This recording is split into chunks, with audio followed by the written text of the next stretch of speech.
Tonight, running for their lives, terrified cafe patrons scramble to escape a wild shooting linked to the tobacco war. Sparks fly as a ute on three wheels tears through inner city suburbs, smashing into almost a dozen cars. The PM calls an emergency meeting of National Cabinet to shore up our fuel supply. The Yarra Mayor, accused of punching a female party gatecrasher, protests his innocence. Queen Mary wins hearts at the Royal Children's, while Frederick gives ping pong his best shot. And like a dog with a bone, Bevo sets his sights on a prized Port Adelaide free agent. This is Melbourne's 9 News with Alicia Loxley and Tom Steinfort. Good evening. Terrified customers have been forced to scramble for safety after a brazen drive-by shooting at an Altona North cafe. One man was taken to hospital after he was shot in the arm twice, but as Gillian Lantouris explains, the victim may not have been the intended target. Relaxed, this group of men are enjoying a coffee before gunfire rings out. Diving for cover, more than a dozen men hide within the cafe walls. One is slumped in the corner, shot twice in the arm, his friend dragging him to safety. The volley of bullets erupted at the cafe and shisha bar at Borak Square around 11:30 last night. The gangland-style hit is being linked to the tobacco war. As it's connected to the illicit tobacco trade. The gunman used a silver Hilux with cloned plates AID 507 during the shooting, which was stolen from a Newport home on the 22nd of February. The Toyota was found dumped and torched less than a kilometre away 3 hours later. Random acts of violence that are directed at people who they perceive are opposing people. 9 News understands the group of men at the cafe saw the offenders firing warning shots from their car just moments before it was burnt out. The 49-year-old who was shot was taken to hospital in a stable condition. While the victim is known to police, investigators say it's not clear whether he was the intended target. It may well be just a random shooting of that crowd of people to send a message. At this stage, we're not ruling out any thing in or out. They're also looking at whether the offenders were guns for hire, commissioned by a ringleader of the underworld conflict, although major player Kaz Hamad remains behind bars overseas. And Jill joins us now live from outside the cafe. Jill, you've spoken to key witnesses who were there last night. Yes, Tom, they've told me that they have nothing to do with the illicit tobacco trade and they were innocent people having coffee when they were ambushed and that someone could have been killed. Despite all this, they will be reopening their doors at 8 o'clock tonight, welcoming customers. But as this happens, the Gang Crime Squad is ramping up its efforts to find the people responsible for this shooting and they're keeping an eye out on any retaliation attacks. Tom? Right, Jill, thank you. An out-of-control ute on three wheels has caused mayhem across Melbourne's inner east, slamming into almost a dozen vehicles. Police say the man behind the wheel was high on drugs and told them he was a stunt driver. Ollie Haig has the story. Turning Richmond into a racetrack. A ute tears down Church Street on three wheels, but this driver's moment of mayhem is about to come to an abrupt end. He just hit me and I'm just like shocked and I just stepped out and police officers came out and just ran after him. With police hot on his tail, the Ford slammed into Ayan Arsel's hatchback before hitting several parked cars, pushing them on top of each other. Bit annoying seeing my first car as well, just complete write-off after that. Came outside to see this guy just on the floor being tasered and arrested by police. Daniel Kias is accused of being behind the wheel. Despite trying to flee on foot, he didn't make it very far. The 49-year-old told officers he hadn't taken his medication. He also had another bizarre excuse. It's not a stunt, man. It's not funny. Officers allegedly found drugs in the car and in Kias's system. The man from Oakley now facing a string of serious charges, accused of a dangerous pursuit across Melbourne, causing this 5-car pile-up on Punt Road, as well as several collisions on Victoria Parade. Some drivers only narrowly escaping his path. A pedestrian also injured trying to run from the rampage. Heard scraping and I looked out and I saw the the Raptor come past with sparks all flying at the back. The crime spree spanned 4 suburbs with more than 10 victims caught up in the chaos, with cars hit across Abbotsford and Richmond. Police beginning its pursuit on High Street when the Ford overtook a patrol car, before it was chased onto Hoddle Street, where the ute crossed over the median strip onto the wrong side of the road. It eventually crashed on York Street. Cares fronted court this afternoon after undergoing a mental health assessment. That report is due tomorrow, when the 49-year-old is expected to apply for bail. I'm just glad that everyone was safe, because it could have been very different. Ollie Haig, 9 News. The Prime Minister has called an emergency National Cabinet meeting to thrash out Australia's fuel supply woes. And fresh Treasury modelling has confirmed the Middle East crisis will add substantially to inflation while slashing economic growth. Here's Andrew Probyn. Australia's energy self-reliance has quite literally been blown up.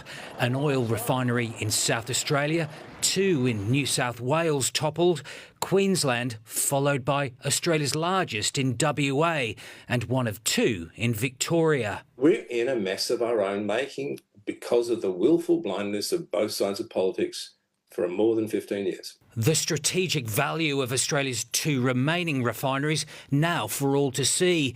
Everyone hurt at the pump by the nation's 90% reliance on fuel imports. If we're always the last link in the global supply chain, we'll always be vulnerable. What is the plan to mitigate the struggles that everyone is feeling at the Bowser right now? The Prime Minister to convene an emergency National Cabinet tomorrow to discuss a joint approach to fuel supply. Making sure that states and territories coordinate with the Commonwealth. What I'll be asking tomorrow is for Canberra to deliver a plan and for 2 things to start flowing: information and affordable fuel. Treasury modelling that if oil stays at $100 a barrel until the end of June, inflation will hit 4.9% or more.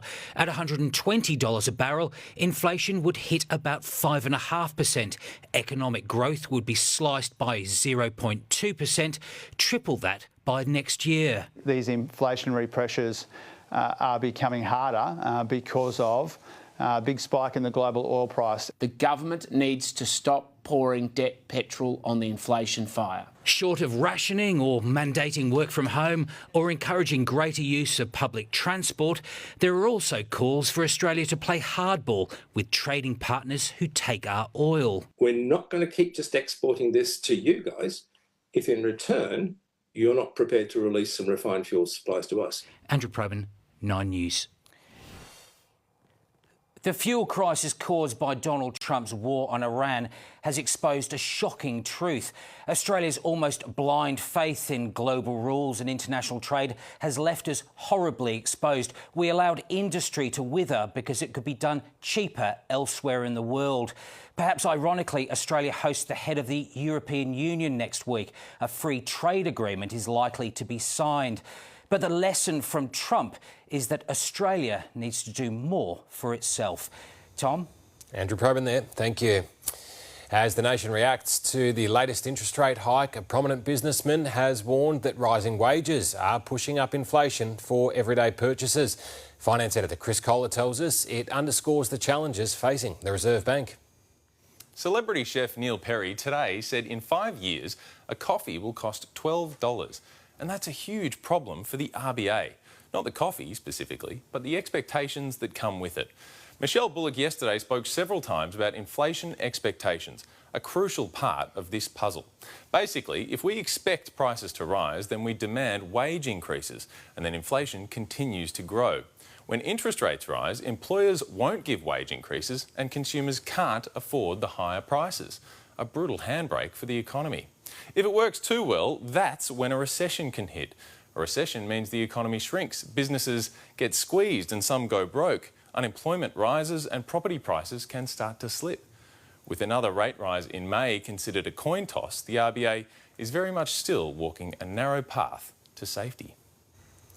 Peak hour headaches on CityLink this evening after a Lamborghini SUV collided with the BMW and flipped onto its roof. Smoke poured out of the upturned vehicle, but both drivers escaped serious injury. The incident occurred near Racecourse Road in North Melbourne, forcing the closure of 3 outbound lanes. Yarra Mayor Stephen Jolly has admitted he's done some questionable things in the past, but he did not attack a female protester. He faced a magistrate accused of assaulting the woman after she gate-crashed his election party in Fitzroy. Court reporter Amber Johnston. Facing cameras, feeling far from Jolly. This is not a nice thing. I'm not trying to paint it nice. The Yarra City Mayor claiming police got it wrong when they charged him with assault over this. The prominent mayor wants the public to see this video. Police claim it shows him assaulting a female protester who gate-crashed his election after party in Fitzroy more than a year ago. He says, I'm going to be pleading not guilty to these charges because I'm totally innocent. Good luck to him fighting that, but we'll be there fighting as well. Freddie was one of the other protesters there that night and claims she witnessed the alleged assault. This is just the tip of the iceberg. She has also accused the mayor of having a history of crude behaviour and sending inappropriate texts. I've done things that, if you put them in the cold light of day, like said things, like sexually or drug-wise, that I probably got, Jesus, why did I say that? But nothing illegal. Jolly has not been charged over these allegations, and 9 News does not suggest they're true. Any 60-year-old who lives in Fitzroy who says that they've never had a line of cocaine or smoking a joint, I'm telling you, they're lying to your face. Still, he wanted to address them today, claiming it's a ploy to boot him out of office. Stephen Jolly's lawyer is adamant he did not assault anyone, telling the court today he's filed 6 witness statements supporting this and will demand for the charge to be withdrawn. I've never been on trial before. I've got 0 criminal record, so I'm a little bit of a babe in the woods with this stuff. Amber Johnston, 9 News. An Iranian missile has struck near the Al Minhad airbase in the UAE, where ADF troops are stationed. It happened after Donald Trump declared he no longer wants the help of allies to protect the Strait of Hormuz, including Australia. Reid Butler has the latest. Forces from 14 NATO nations joining for military exercises in frigid Finland. But it's a conflict more than 4,000 kilometres away that's landed the alliance in Donald Trump's bad books.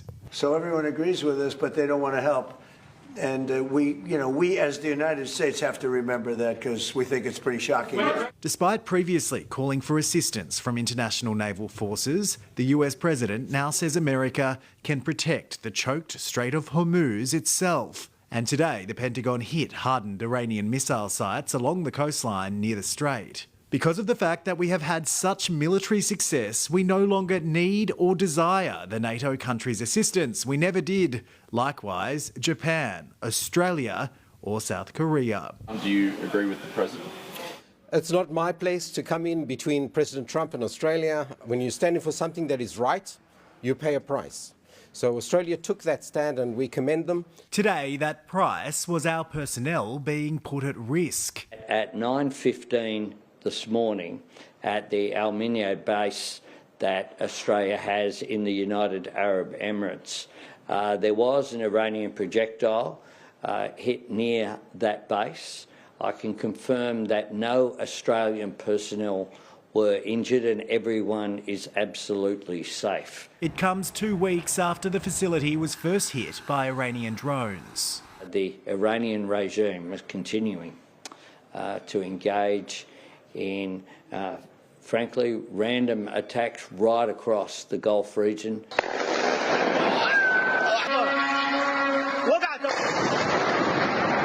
US assets, including the American embassy in Baghdad, also targeted. As Israel fires across the border in Lebanon, Prime Minister Netanyahu confirmed the death of key Iranian leaders.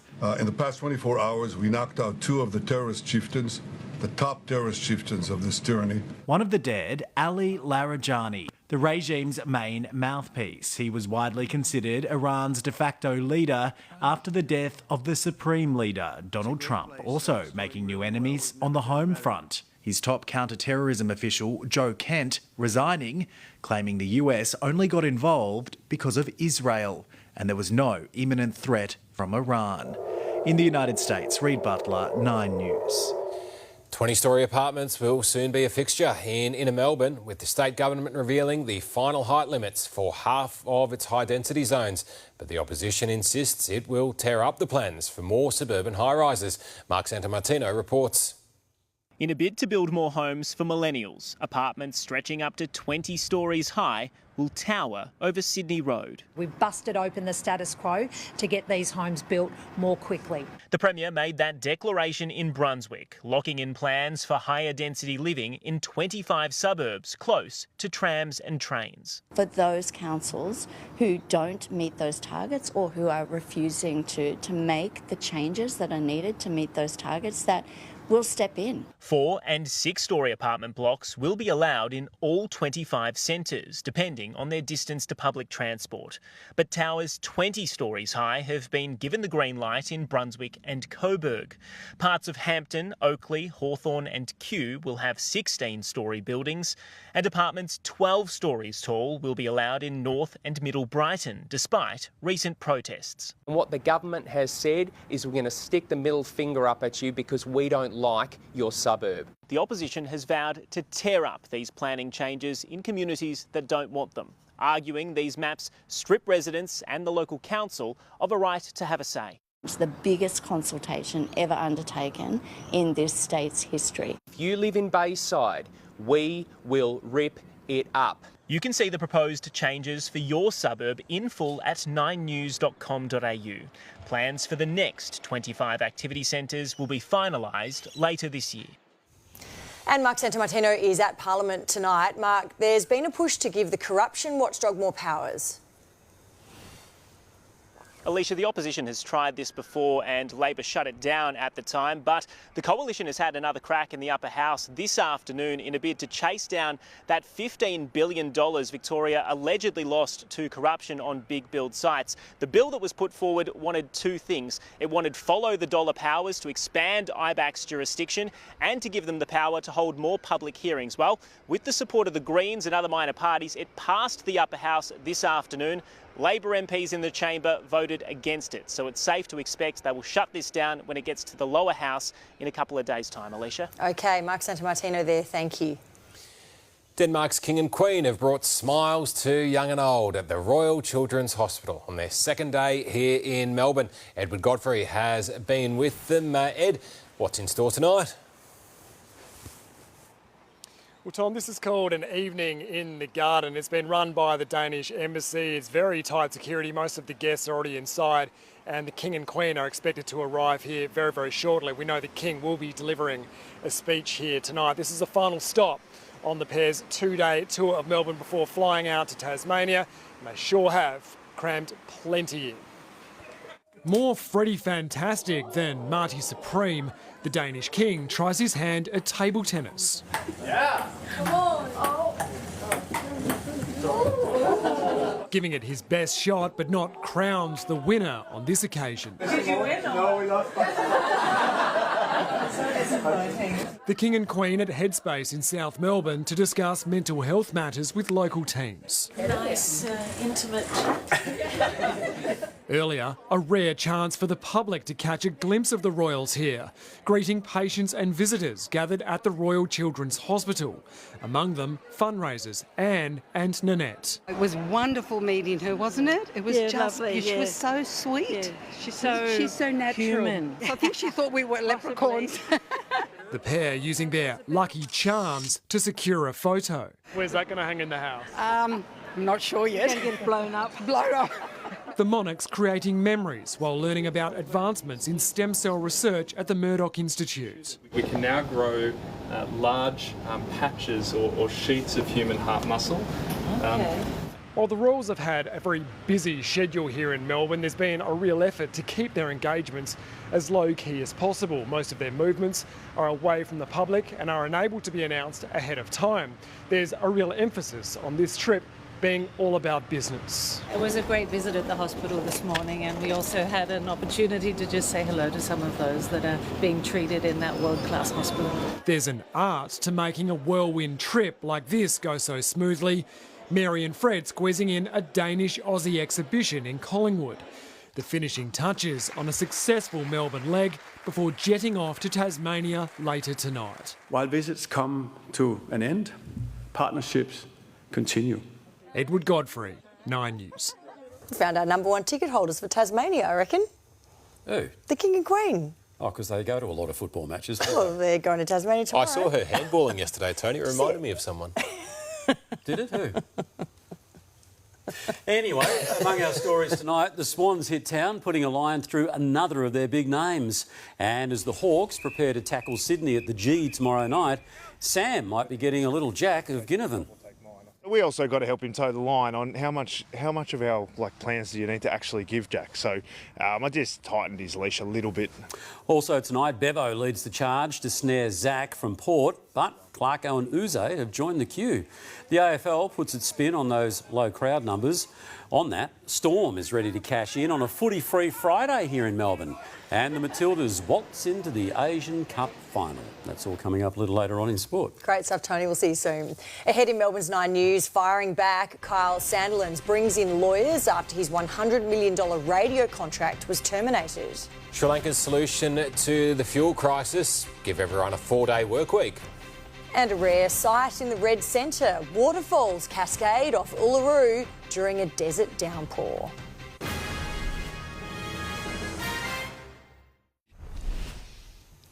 The Kyle Sandilands saga has come to a head, with the radio star announcing he's suing his former employer, ARN, for wrongful termination. As Damien Ryan reports, he's expected to go after the tens of millions of dollars that are left on his contract. His TV gig's still alive, but it was as if Kyle Sandilands knew his radio career was all but dead and buried. I'm dressed like this because I have a job interview at Lowe's after the show. Because radio guys, once you're out of radio, all you can do is sell socks at Lowe's. At Lowe's! This morning, the inevitable announcement from ARN, the owners of Kiss FM, that it has issued a notice of termination of contract to Mr Kyle Sandilands. And within minutes, Sandilands fired back as the rest of the media world went into overdrive. I have just received a statement from Kyle. Let me tell you what actually happened here. Jackie and I had a blue on air, that's it. The kind of thing we've done 100 times in 25 years. ARN took the situation and decided to burn the place down. I've got a contract until 2034 and ARN hasn't honoured the contract. So it's over to my lawyers. And we asked our own. We seem to be turning to a question of damages. There's a long way to go on Kyle's very generous contract. No sign of the now former radio host at his home today, while his former radio sidekick, Jackie O'Henderson, was out and about. She too has lost her job, but is expected to be offered another at ARN.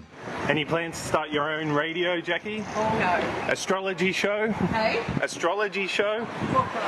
A radio row between the pair last month led to their sackings. You're off with the fairies with Tell me where. But they had survived previous blow-ups. Swung that bag over your shoulder and you were like, I'm out of here. And I was like, good, go. That history and Kyle's efforts to shock without much opposition from management could well form much of his defence. His lawyers say they'll be in the Supreme Court within days, their intention to sue for wrongful termination.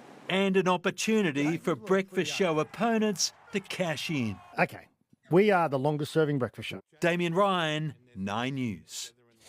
Sri Lanka has a pretty unique solution to the global fuel crisis. The island nation has declared every Wednesday a holiday for public institutions, the move reducing everyone to a 4-day work week. It also impacts universities and schools. It's hoped it'll assist with possible shortages in the wake of the war in the Middle East.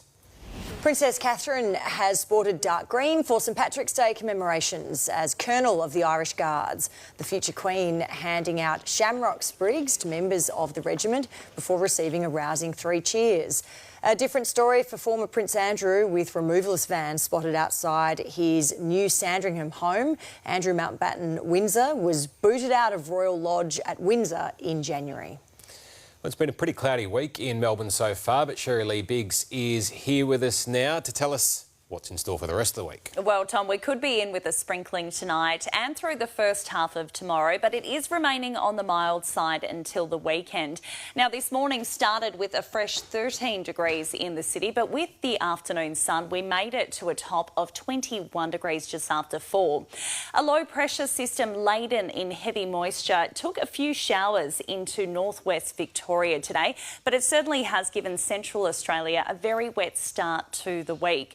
Uluru collecting over 150 millimetres in just 2 days, 5 times the average for March. It's a rare occurrence but made for spectacular viewing and with a multitude of waterfalls cascading down the red rock. It would be a sight to see. The Danish Royals, though, guys, have just missed out on the action earlier this week, so I'll have more weather details coming up soon. Look forward to that, Sherry. Thank you. In the news ahead for you, Mikey Bungle. Here's Penelope Lish. A warning to concession card holders about further delays in the rollout of tap-and-go technology. I'll have the details next. Also ahead, a Melbourne man facing prison in the US accused of assaulting a federal officer at LAX. Plus, Sean Penn's special Oscar after skipping the awards to visit Ukraine. And 5-star reviews, Melbourne bakers behind Australia's best-rated hot cross buns.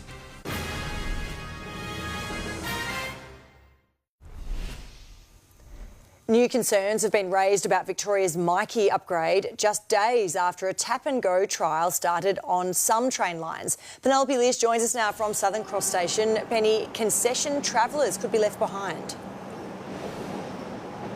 Alicia, that's certainly one of the big concerns raised in an Auditor General's report into the upgrade of this system. It says while it's expected that there will be a phased rollout of the technology, no detailed planning into that rollout has been done yet, which is a particular concern around concession fares, as the technology needed to verify those is much more complex than for full fares, which are the only ones being trialled publicly at the moment. Now, it also is confirmed in this report that there were 18 months of delays and an extra cost of $137 million to taxpayers because the Department of Transport had failed to resolve issues with the company supplying this technology before the contract was signed. We're not sure what the outcome is or will be. It's not on time, it's not on budget, and it's not going to be. It is a bit frustrating to see these delays, but on the other hand, they don't want to rush it. They need to get it right because we all remember what happened with Myki the first time around when it was rushed and it had numerous problems. Now, the Department of Transport say delivering a new ticketing system is complex and international experience shows major upgrades to ticketing systems usually take around 4 years.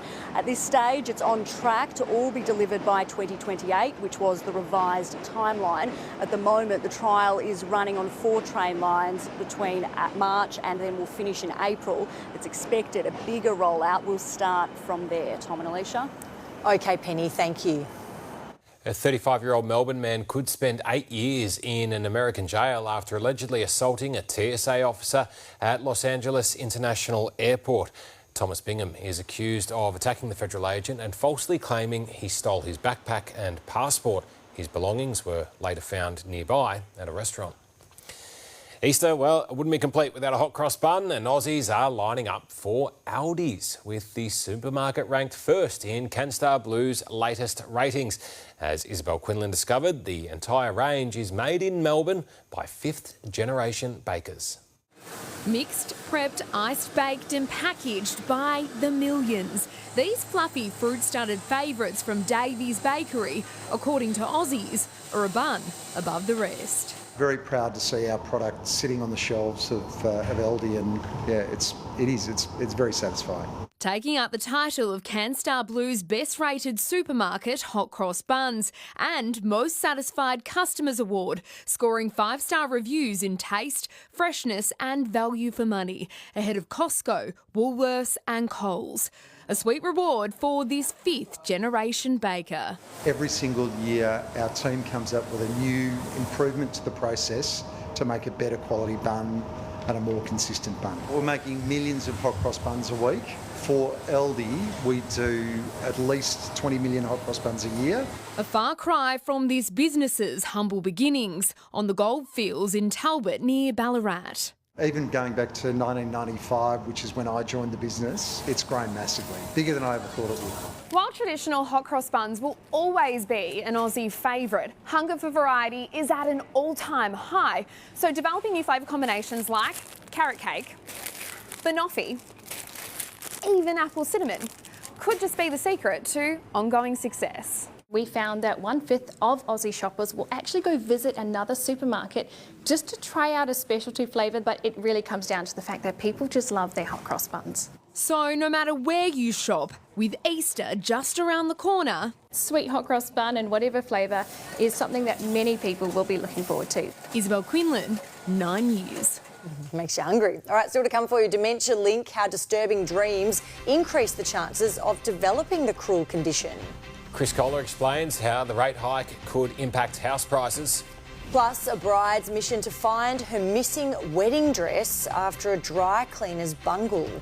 And a battle of a different kind for our Defence Forces, fighting for bragging rights on the footy field.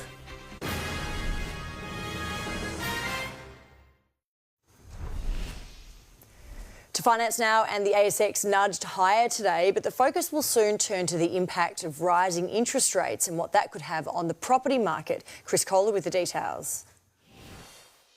The market took yesterday's rate hike in its stride, lifting about another 30 points today.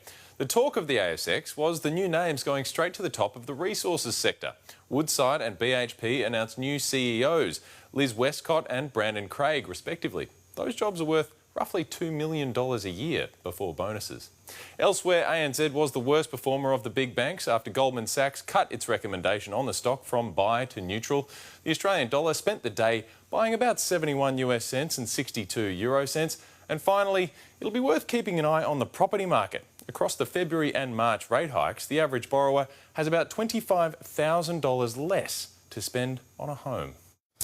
Disturbing dreams could be a red flag for dementia, and new research has uncovered who might be at risk. Health reporter Gabriella Rogers explains. This latest research involving multiple countries gives a clearer picture on this potential warning sign, disturbing dreams and the risk of dementia. More than 10,000 people aged between 60 and 90 were followed up. Researchers analysed the frequency of their bad dreams, including nightmares. Technically, nightmares are disturbing dreams that wake the sleeper up, but there are also other dreams that have similar emotional intensity, but they don't wake the sleeper up. 24% of people in the study experienced disturbing dreams. People in their 60s reporting these problems were nearly 4 times at risk of developing dementia. The increased risk skewed towards men, especially if they reported having disturbing dreams at least once a week. I think the reasons for this have to do with the pathology and the type of dementia that's involved. In women generally, there was no indication of any effect, any association between having disturbing dreams and dementia. It's important to note not everyone will develop the disease. For some, it may be a red flag for underlying changes in the brain. A touching moment for actor Sean Penn receiving an Oscar in Ukraine made from a war-damaged rail car. The 65-year-old skipped the awards ceremony in favour of the visit, so didn't collect the real thing when he won Best Supporting Actor. It's not golden, but it's very real and from the bottom of our hearts. Thank you. They're all treasures. Thank you. Penn is good friends with Ukraine's president. He loaned Volodymyr Zelensky his Academy Award in 2022, saying he should give it back when the war ends. A Gold Coast woman is desperately searching for her wedding dress after it was accidentally given to a local op shop. 15 years after Peggy Worrell walked down the aisle, the gown was donated following a dry cleaning mix-up and sold for just $80. It's particularly sentimental because it was originally bought by Peggy's mum, who died a couple of years ago from cancer. Years I had that vision in my head that I would have something to pass down, and I felt like I had been robbed of something. I'd literally take scraps at this point so I could make a corsage or something for my daughter on her wedding day. Peggy is offering a $1,000 reward to help track it down. It's the football competition where defence is all that matters. The Army, Navy and Air Force have assembled at La Trobe University this week, enlisting the best footballers within their ranks. And as Tony Jones reports, it's the Army who's come out all guns blazing. When you've got the Army, Navy and Air Force fighting for football supremacy, it pays to have a battle cry. Army, Army, Army, Army, In contrast, the Navy boys weren't going overboard. First 10 minutes is going to be hot, hot. When the national competition began 40 years ago, Navy won the first title. Army would salute for the next 18. The Air Force, well, it remains grounded. Hopefully the more the Air Force expands, the more we can find some good footy players laying around as well. To the rank and file, it can be confusing. The Army's captain is a corporal. The Navy's captain is an able seaman. And umpiring all this, a familiar foe. What I love about umpiring these games is there's some physical commitment, but they've got a great discipline on where the line stands. So this is generally pretty enjoyable stuff. This competition continues a treasured link between Army and football. Up there, Kazali was a catch cry among our diggers as they attacked from the trenches in World War I. And it was during the Great War that our diggers staged a football match in London. Sadly, many of these men would lose their lives in the months to follow. A lot of things started in World War I with games between the services overseas, which then eventuated across back home with returned servicemen. In 1996, the women's comp began, and fair to say the Army has dominated that also, winning the past 23 campaigns. We all have the same thing in common. We all, serve our country so proudly and everything, but we all have that camaraderie of team spirit. As for that men's match, the Army scuttled the Navy. Not surprising, given that many of the military men are built like tanks. Tony Jones, 9 News. Great story. And Tony's here with more sport for you now. Thank you, Alicia. Thank you, Tom. There has certainly been a massive battle looming among Victorian clubs to lure Zach Butters back home. And it's the Bulldogs who fired the first shot today. Also, after the break, the podcast comments from Ginnivan that, didn't sit too well with the coach. Clarkson downplays that stunning start by the Kangas. And Sam strikes just when the Matildas needed it.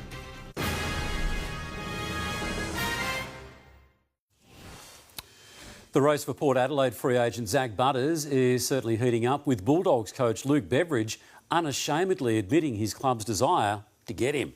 As Owen Leonard reports, Victorian teams are now lining up.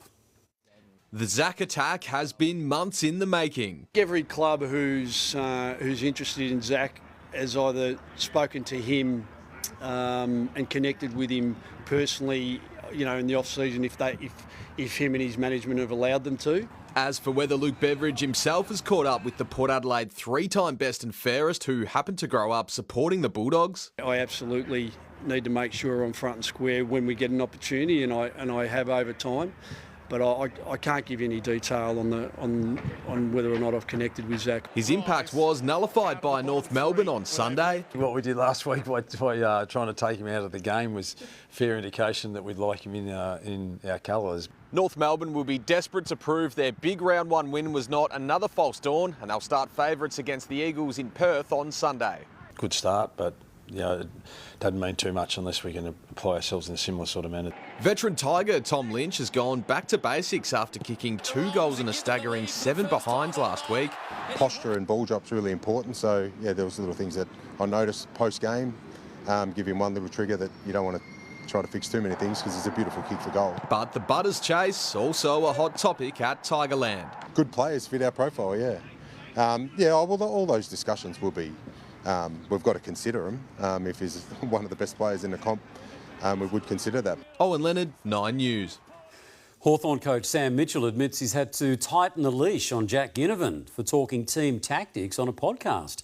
The forward considers himself a student of the game, apparently, but his expert analysis has now landed him in strife. Nat Yaniz with the story. Not for the first time, Jack Ginnivan has got his coach's attention, but it's not the peroxide buzz cut that's caught Sam Mitchell's eye. We also got to help him toe the line on how much of our plans do you need to actually give Jack. So I just tightened his leash a little bit. Mitchell forced to rein the Livewire forward in for discussing team tactics on a podcast with Brownlow medalist Tom Mitchell. If they win it and they do go long into the forward 50, let's just say Hawthorn on the outside, the Gold, are ready to bang to the open side, and Carlton might be stuck skinny here. Jack, for all of the bravado that you see, he is a real footy head. I use him on game day regularly for tactics and how we want to go about different parts of our game. As for Ginnivan's reaction to the clip, he gave me a cheeky smile and nodded his head like, I know exactly what you're talking about, Coach. Guinea's latest antics pale in comparison to Dylan Moore and Connor McDonald. While vision of the pair's arrest in the US was released this week, it could prove a weight off their shoulders. I hope that they feel a bit lighter, even if they are a bit embarrassed. But they should feel a bit lighter and they can move on now. The Hawks tackle an undermanned Sydney Swans at the MCG tomorrow night. Isaac Heaney didn't make the trip to Melbourne with teammates. Dean Cox confirming the hamstrung star will join Errol Goulden on the sidelines. The 5-day break didn't help, but having said that, it's really important with the player that he is that we manage him first. Nat Yanides, 9 News. The AFL's 2IC has downplayed any concerns about low crowd numbers. Most of the so-called blockbuster matches for round one were well below par in terms of attendances. Compared to the corresponding round last year, there are around 50,000 less fans. Not concerned. I mean, the round one was 9th on record. I think we need to be cognisant to broader cost issues and the like, and a key focus for us is clearly around accessibility. Many fans are angered at having to pay a booking fee for a reserved seat on top of their memberships. Melbourne Storm hero Jerome Hughes has put the call out to fans to pack Amy Park on Friday night. Storm take on the Broncos, a rematch of last year's grand final. While the locals are 2-0 to start this season, Brisbane are 0-2. And Hughes wants to capitalise on the home ground advantage. Oh, so good. My favourite stadium to play at by far, and especially when our loyal members and fans get out there and really cheer us home, and they're definitely extra player for us on that field. Helped by no AFL here in Melbourne on Friday night, a packed house is all but guaranteed. Some Sam Kerr magic has propelled the Matildas into the final of the Asian Cup. The Aussies departed Perth today on a real high after their win over China last night. Locked at 1-1, the Matildas needed a breakthrough. Enter Sam.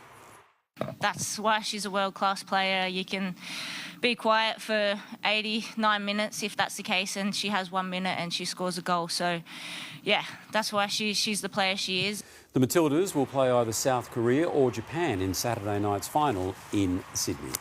That's sport for the night. Talk to you from the MCG tomorrow night, Hawthorn and the Swannies. Look forward to that, Tony. We will see you there. Sherri is back with more weather for us now. Any sunshine on the way for us? Well, we should get a bit more blue sky this weekend, Alicia. For now, though, mild and cloudy is the theme of the week. I'll have more on what to expect next.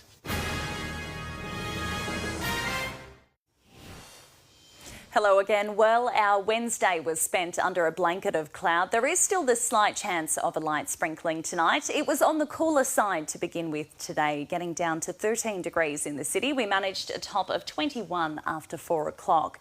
Now, it was warmer north of the city, getting up to 26 degrees in Yarra Glen today. A few showers in the northwest of the state, though, kept the temperature down that way. Mildura only hitting 21 degrees, while Shepparton made it to 25. Or 28 rather.